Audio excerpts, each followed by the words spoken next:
C'est fou comme parfois on va chercher loin l'évidence. Dans quelques jours c'est Pessah, ça arrive à grands pas, et nous voilà prêts à répéter encore une fois un seder quasi identique. On va manger la matzah, on va lire la Haggadah, et ce schéma-là on le répète année après année finalement. Mais pourrions-nous imaginer que la tradition a un sens si ce n'est par l'apprentissage? Répéter année après année, certes, mais pour grandir. En espérant à un moment donné peut-être percer le secret. Et justement, dans le principe du secret, il y a certainement pas mal d'informations à en ressortir, à aller chercher, à aller trouver pendant cette lecture de la Haggadah. La sortie d'Égypte est certainement l'épisode le plus important de la Torah. Tu l'auras observé. On le répète à chaque fois, encore et encore. Par exemple, le don de la Torah, Matan Torah, n'aurait pas pu être possible sans la sortie d'Égypte. Le passage dans le désert non plus, autant dire que les fêtes de Sukkot et de Shavuot n'auraient pas pu exister sans Pessah. Mais alors, à quoi ça sert si ce n'est pas pour apprendre et arriver à se dépasser? C'est dans ce chemin que j'ai envie de t'emmener aujourd'hui, afin d'être prêt dans quelques jours à vivre le Seder de Pessah d'une nouvelle façon. Commençons par cette idée justement de refaire, année après année, les mêmes fêtes, les mêmes sdarim. Je me suis posé la question de quel était le sens. La providence a fait que je suis tombé sur une vidéo dernièrement sur YouTube qui a été extrêmement inspirante pour moi. Matthew McConaughey, l'acteur américain, aux Oscars, il reçoit cette statuette et il dit quelque chose qui m'a frappé. Il raconte qu'à l'âge de 15 ans, il a croisé quelqu'un, je ne me souviens plus exactement, qui lui a demandé qui était son héros. Et quelle fut sa réponse? Mon héros, c'est moi dans 10 ans. Pas son père, pas une star hollywoodienne, mais lui dans 10 ans. Et 10 ans plus tard, on lui a redemandé à 25 ans, et il a répondu c'est moi dans 10 ans. Il conclut en sachant qu'il ne sera bien sûr certainement jamais un héros, et ça lui va, mais que la course envers la meilleure version de lui-même était sacrément motivante. Alors, pose-toi la question honnêtement maintenant. Qui est ton héros? Parce que les Hébreux en Égypte, en Mitzraïm, n'avaient plus de héros.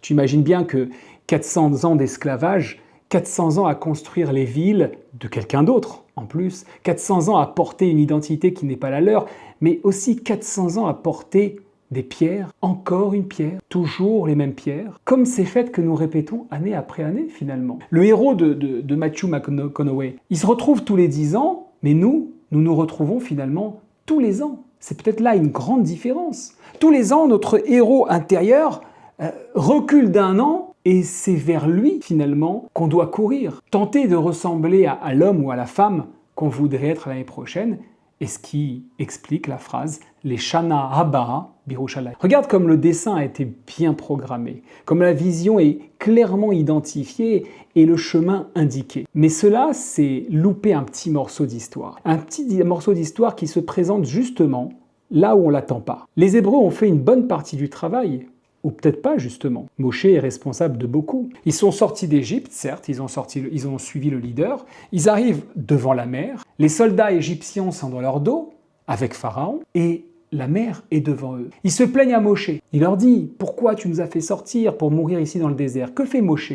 Moshe les rassure. Comment? En leur promettant de voir la main divine, de voir comment le Créateur du monde va agir à travers des miracles sans qu'ils aient quasiment rien à faire. Et que répond le divin? Que répond-lui? Et volontairement, je commence par la fin du verset, il lui dit « Daber el bnei Israël vais'u » Parle aux enfants d'Israël et qu'ils voyagent. Tu remarqueras qu'il ne dit pas avancer, qu'il bouge, mais voyager. Ici, il y a une différence notoire dans la terminologie. Voyager, mais finalement, on peut aussi se poser la question vers où?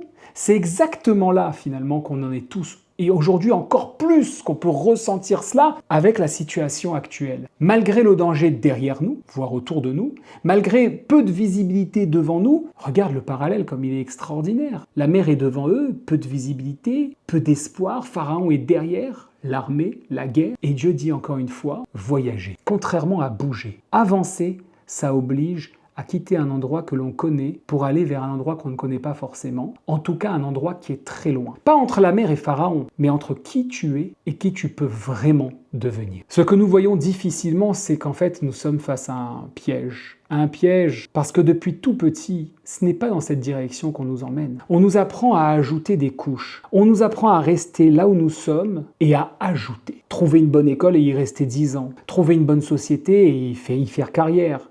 Et plus tu as des diplômes, mieux c'est.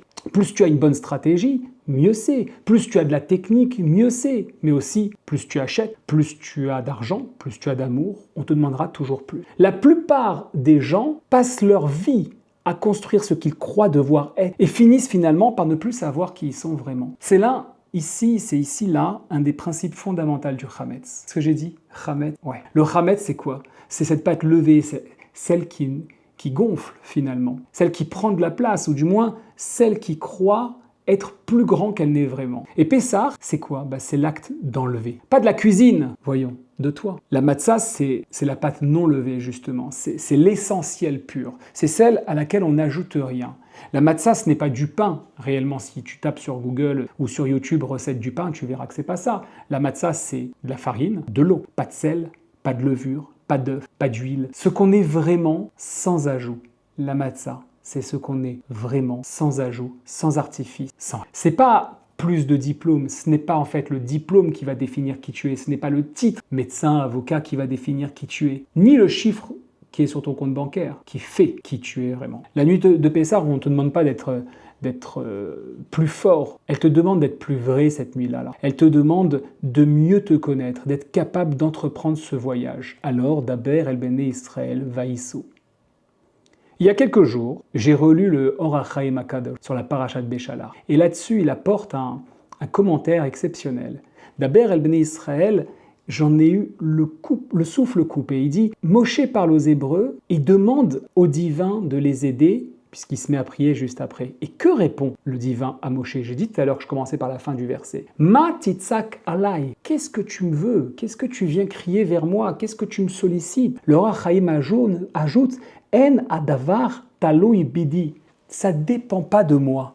Est-ce que tu as bien entendu ce que rajoute le divin?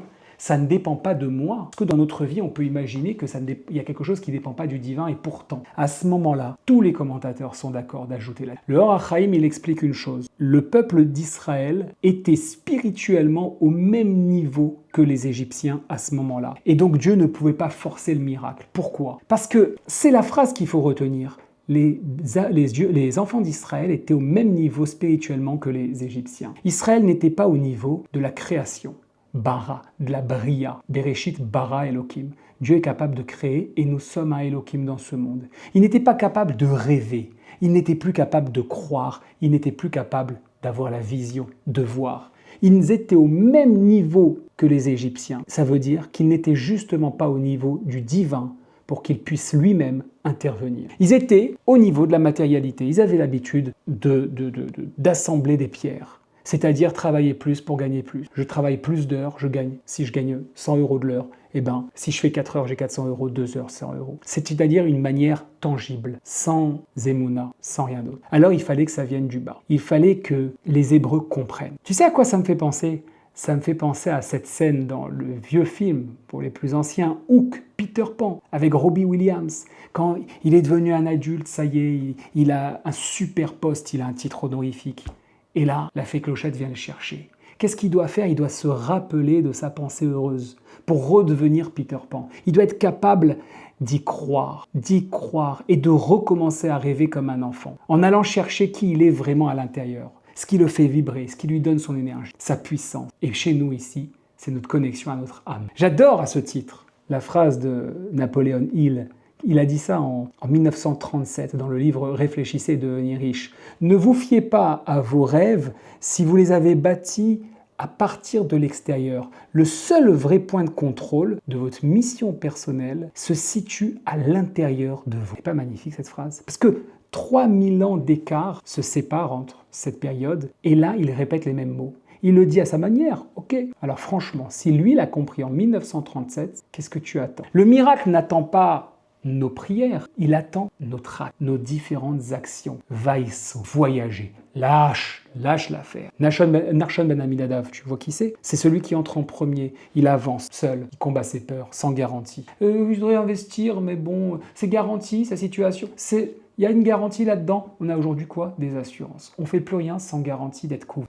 Lui, il avance sans assurance, sans garantie aucune, jusqu'aux genoux, jusqu'à la taille, jusqu'aux épaules, jusqu'aux narines. Mais on s'imagine souvent que c'est une plage, j'imagine, quand Narshon ben Aminadav et le peuple avancent. Mais où c'est écrit que la mer était calme? On peut même aller plus loin en pensant à cela. Imaginer des vagues, traverser ces vagues. Mais c'est à ce moment-là, lorsqu'il avance sans peur, sans garantie, en prenant tous les risques, que la mer s'ouvre. Elle ne s'ouvre pas avant que ça atteigne son visage. Elle s'ouvre pour celui qui entre, elle s'ouvre pour celui qui avance, elle s'ouvre pour celui qui va loin. Pourquoi on a besoin de dire que ça arrivait jusqu'aux narines? Parce que c'est pas juste dès qu'il a mis les pieds, il est à voyager, il s'est avancé loin, il est allé vers l'inconnu. Avec ce qui se passe ces dernières semaines, combien d'entre vous ont entendu « il faut partir avec tout ce qui se passe justement ». Il faut se protéger. Et dans le meilleur des cas, il faut vraiment rien entreprendre, attendre que ça passe. C'est exactement les Hébreux au bord de la mer. Hamibli en gvarim bemitzraim, disent les Hébreux à Moshe. Pourquoi tu nous as fait sortir pour qu'on meure ici dans le désert? Même panique, même peur, même réflexe. Parce que c'est ça la réalité. Quand il s'agit de voyager, d'aller loin, d'aller dans un endroit qu'on ne connaît pas, on a tous peur. Est-ce que tu as réservé l'hôtel? Est-ce qu'on a un billet de retour? Est-ce qu'on a de l'argent? Est-ce qu'il y a quelqu'un qui est sur place qui nous connaît? On peut tout imaginer, mais aujourd'hui, la chose, elle est différente. Elle est différente parce que le voyage, on le connaît. Le pays, il a déjà été visité, il nous est connu. Nous sommes à une époque, par exemple, où la transformation personnelle est connue de tous. On connaît tous un copain qui a perdu 30 kilos. On connaît tous un gars qui est parti vivre ailleurs au bout du monde. Un autre qui a fait son alia. Ou encore, un qui a tout plaqué à 50 ans pour vivre son rêve. Alors on sait que c'est possible, mais pour beaucoup encore, on s'interdit malgré tout l'impossible. Le rêve de l'autre, oui, le nôtre, compliqué. J'ai un mari, j'ai des enfants, j'ai mon boulot, j'ai des responsabilités, tu comprends. Parfois, il faut même attendre que la maladie frappe à notre porte, Chas v'Shalom, pour se rendre compte de tout ce qu'on aurait pu faire. Pessah, c'est là pour nous réveiller. Voyage au-delà de tes frontières. La mer te fait peur, les vagues sont fortes, enfonce-toi, lâche prise et confiance. Messirut nefesh, Messirut nefesh. Entendez ce mot. Et confiance en toi pour que lui puisse agir. Mais si ça vient pas de toi, alors il n'y a rien qui va se passer. Et comme tout, par évidence, évidemment, la Haggadah, c'est pas non plus un voyage inconnu. On l'a fait l'année dernière, et on l'a fait il y a 2500 ans. Nous avons déjà traversé la mer il y a 2500 ans, et aujourd'hui, nous sommes sur notre terre.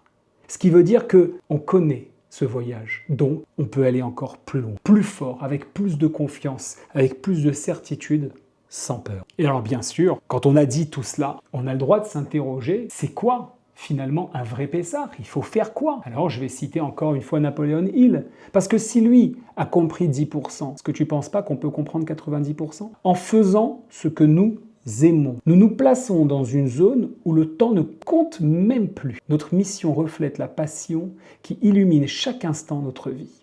Et la Torah, depuis toujours, bien avant Napoléon Hill, elle dit exactement ça. Pas avec des mots de coach, pas avec des slides de présentation, mais avec une idée simple mais bouleversante. Dieu ne cherche pas à habiter un temple, il cherche à habiter en toi. Le divin ne veut pas aller loin. Le divin veut être à l'intérieur. Ça veut dire quoi? C'est simple. Le divin, c'est l'infini. Le divin, c'est l'impossible. C'est ce qui n'arrête rien. C'est inarrêtable. Commence de manière infinie. Commence de manière impossible. Connecte-toi au plus profond de toi-même. Laisse-toi rêver. Élimine les peurs pour identifier, minute après minute, enfoncement après enfoncement, le héros que tu seras dans 10 ans. Cours après celui que tu veux être, ne serait-ce que Pessah prochain. Chaque personne a en elle un espace. Chaque personne. Le plus intime qui soit, où personne d'autre ne rentre, où les opinions des autres ne comptent plus, où les réseaux sociaux n'existent pas. C'est là que tout se joue, réellement. C'est là que ta voix intérieure te parle. C'est là que ta mission de vie t'attend depuis le début. Le vrai Pessah, ce n'est pas sortir d'Égypte, c'est de sortir de tout ce qui te limite pour te permettre d'entrer en toi et te découvrir. Enlève les couches. Une par une, la couche de ce qu'on attend de toi, la couche du rôle que tu joues depuis des années, la couche des rêves construits par l'extérieur, qui ne t'appartiennent pas, qui ne sont pas tes rêves, jusqu'à trouver au centre qui tu es vraiment. Et c'est là que Dieu dit « va ici » et maintenant, va plus loin, beaucoup plus loin. Pas depuis la peur, pas depuis ce que les autres pensent, depuis toi-même. Alors voilà, tu as passé des années à apprendre les lois de Pessah. Tu as fait la cachérisation, tu as fait Biur Hametz, tu as fait Bdikat Hametz, tu as fait les 4 vers. Et tout ça C'est réel, c'est extrêmement important et c'est magnifique. Mais si tu cherches derrière le frigo le morceau de pain que tu as oublié et que tu n'es pas allé chercher le Hametz intérieur, eh bien tu as fait la fête de Pessah, oui, mais tu n'as pas certainement pas vécu Pessah. Alors imagine, maintenant, laisse-toi rêver. Imagine que ce qui t'anime au plus profond, c'est de montrer ce qu'on peut faire. Avoir la plus belle des terres, la plus propre écologiquement parlant, celle où l'on paie le moins d'impôts, celle où l'on est en sécurité, celle où l'on dîne chez son voisin et que son voisin dîne chez nous parce que les portes sont ouvertes, celle où on n'a pas peur de croiser le voisin dans l'ascenseur, on n'est pas là appuyé comme un fou sur le bouton. Cette terre-là où tu marches dans la rue, que tu cueilles des fruits et des légumes parce qu'un autre l'a mis pour toi, gratuitement, en espérant que tu sois juste heureux, que tu te sentes bien. Une terre où ruisselle le lait et le miel, où chaque instant, ton sourire ne quitte plus ton visage. Ce jour-là, le jour où cet homme, ces hommes, cette femme, ces femmes seront capables de se lever, de voyager, d'y croire, de voir, alors le Mashiach sera là, c'est une certitude. On t'a menti sur Pessah, mais maintenant tu peux être prêt. Les Shana Abba, Birushalayim.